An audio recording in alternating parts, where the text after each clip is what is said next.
wassalatu wassalamu ala nabil mustafa wa ala ahli sidqi wal wafa. Amma ba'd. Kaum muslimin yang mengasihi Allah Subhanahu wa taala, al-Islamu nidhamun syamilun yatanawalu madahirul hayah. Islam merupakan sistem yang menyeluruh, yang mencakup seluruh aktivitas kehidupan kita. Islam berbicara tentang segala sesuatu dan Islam telah mengatur semuanya itu. Termasuk adalah kaitan dengan al-kasbu wal mal, kaitan dengan mata pencaharian dan harta. Bagaimana Islam mengatur, bagaimana Islam menjelaskan tentang konsep rizki. Ada 5 poin bagaimana Islam mengatur tentang konsep rizki. Yang pertama, bahwa dalam Islam semua makhluk yang bernyawa, baik itu yang berakal ataupun tidak, rizkinya telah ditentukan oleh Allah Subhanahu wa taala.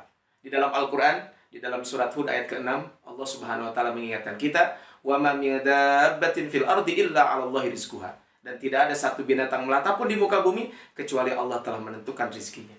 Di dalam sebuah hadis, Rasulullah SAW juga ketika menceritakan tentang proses penciptaan manusia, maka di usia kandungan ketika 40 ketiga, kata Rasulullah SAW, bikat birizkihi, salah satu yang ditentukan adalah rizkinya. Ibrahim bin Adham pernah satu hari kedatangan seseorang yang memiliki anak yang begitu banyak. Kemudian dia mengeluh tentang rizki. Maka kata Ibrahim bin Adham, tunjukkan kepada saya anakmu satu saja yang rizkinya tidak ditentukan oleh Allah Subhanahu wa taala. Masa kata rajul, akhirnya orang tersebut terdiam. Yang kedua, konsep rizki yang disebutkan di dalam Islam bahwa kita tidak akan meninggal dunia sampai rizki kita itu habis. Disebutkan di dalam sebuah hadis riwayat Imam Al-Baihaqi, ayyuhan nas, wahai manusia, inna ahadukum lan yamut. Sesungguhnya salah seorang di antara kalian tidak akan meninggal dunia hatta yastakmila rizqahu, sampai rizkinya itu telah sempurna, sampai rizki itu telah habis. Fala tastabti'u fir rizqi, maka jangan merasa terhambat kaitan dalam mencari rizki. Ittaqullah, bertakwalah kalian kepada Allah Subhanahu wa taala, ayyuhan nas, wahai seluruh manusia. Wa ajmilu fit talab, tetapi dalam mencari rizki, carilah rizki dengan cara yang baik. Ambil yang halal, tinggalkan yang haram. Kemudian yang ketiga, konsep rizki di dalam Islam itu adalah bahwa hakikat rizki adalah apa yang kita konsumsi, apa yang kita manfaatkan. Sementara yang kita kumpulkan, itu belum tentu menjadi rizki kita. Makanya dalam sebuah hadis, Rasul juga menyampaikan, yaqulu ibnu Adam mali mali. Anak cucu Adam mengatakan, hartaku, hartaku. Qala wa hal laka ya ibnu Adam min mali. Kemudian dikatakan, wahai anak cucu Adam, memang apa hartamu? Illa ma akalta fa afnaita. Harta kamu adalah apa yang kamu makan. Dan yang namanya harta yang kita makan, maka lama-lama akan habis. Kemudian aulabista fa ablaita. Atau yang kamu pakai, dan pakaian yang kamu pakai itu adalah lambat laun, ujung-ujungnya akan rusak juga.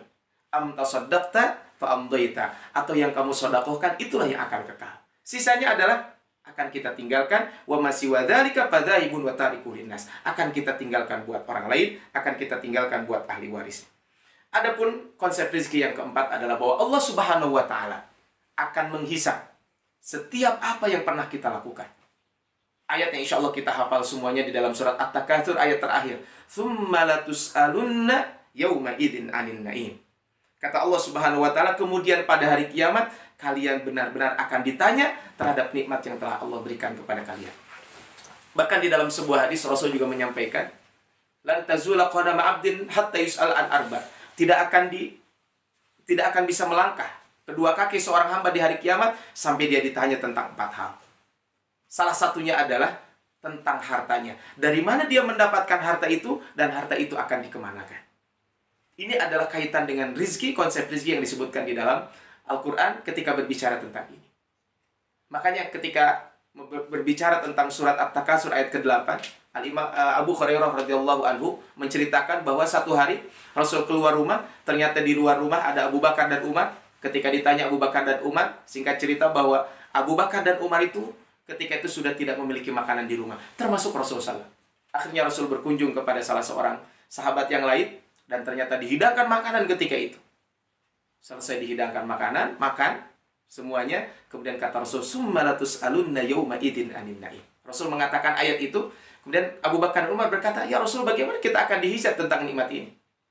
Kata Rasulullah SAW, kita keluar tadi dalam keadaan tidak punya, dalam keadaan lapar, dan sekarang kita keluar sudah dalam keadaan kenyang. Yang terakhir adalah konsep rizki, yang disebutkan dalam Islam bahwa prestasi manusia itu bukan karena banyak atau sedikitnya rizki, tapi prestasi manusia adalah karena ketakwaan kepada Allah Subhanahu wa Ta'ala. Prestasi manusia adalah apakah dia termasuk orang yang paling bermanfaat buat orang lain atau tidak. Ahabbun nasi ilallahi anfahum linnas. Manusia yang paling dicintai oleh Allah Subhanahu wa Ta'ala adalah orang yang paling bermanfaat untuk manusia. Bulan Ramadan adalah kesempatan buat kita untuk menjadi pribadi-pribadi yang berkontribusi, pribadi-pribadi yang bermanfaat. Karena kalau kita berbicara tentang tujuan akhir saum Ramadan adalah la'allakum tattaqun, untuk menjadi pribadi yang bertakwa. Kita lihat dalam surat Al-Baqarah di awal-awal, maka orang yang bertakwa adalah wa mimma razaqnahum yunfikun. Di dalam surat Ali Imran ayat 133, ketika berbicara wasari'u ila magfiratin min rabbikum, kita disuruh untuk bersegera menggapai ampunan Allah Subhanahu wa Ta'ala. Wa jannatin arduhas samawati wal ard. Surga yang seluas langit dan bumi. Uiddat lil muttaqin, disiapkan untuk orang-orang yang bertakwa. Tapi apa kata Allah Subhanahu wa Ta'ala? Alladzina yunfikuna fis sarra'i wad dharra. Orang yang berinfak baik dalam keadaan lapang ataupun dalam keadaan sempit. Ini menunjukkan bahwa kontribusi kita harus kita lakukan. Jadi masalahnya adalah bukan banyak atau sedikitnya harta, tapi yang paling berprestasi adalah orang yang paling bermanfaat buat orang lain. Mudah-mudahan ceramah singkat ini bermanfaat buat kita semuanya. Billahi fisabilil haq, wallahu muwaffiq ila aqwamit thoriq. Nasrun minallahi wa fathun qarib. Ihdinas siratal mustaqim. Fastabiqul khairat. Assalamualaikum warahmatullahi wabarakatuh.